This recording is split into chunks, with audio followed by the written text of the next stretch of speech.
What makes speech-generating device voices sound unnatural? Imagine trying to have a conversation with someone who sounds like a robot. That's often how speech generated by these devices can feel. You might wonder why they don't sound more like real people. Well, the answer lies in how speech synthesis technology works and its current limitations. Unlike natural speech, which involves a lot of subtle changes in pitch, rhythm, and emotion, synthetic voices tend to be flat and monotone. This makes them sound less lively and more mechanical. One big reason is that most speech-generating devices produce speech with limited expressiveness. They often sound like they are speaking in a straight line without much variation. This means they can't easily show feelings like happiness, anger, or sarcasm.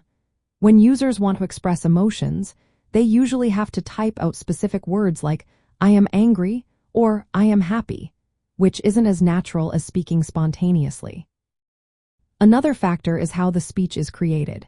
The algorithms used in these devices combine pre-recorded sounds or follow rules to generate speech.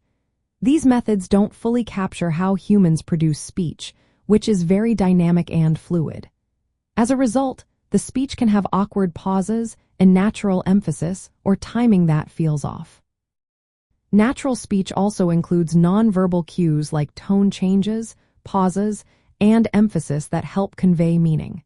These cues are often missing in speech generated by devices. Without them, the speech can sound robotic and less engaging. Personalization is also a challenge.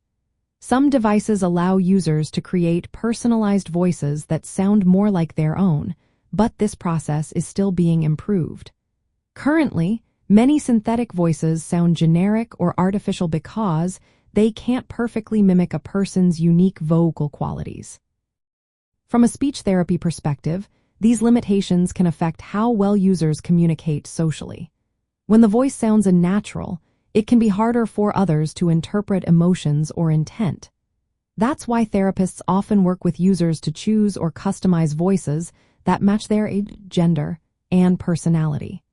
They also teach communication partners how to interpret the synthetic speech better. Ongoing advances in speech synthesis aim to make voices sound more natural by improving how they mimic human prosody and emotional expression. These improvements will help users communicate more effectively and feel more confident in social situations.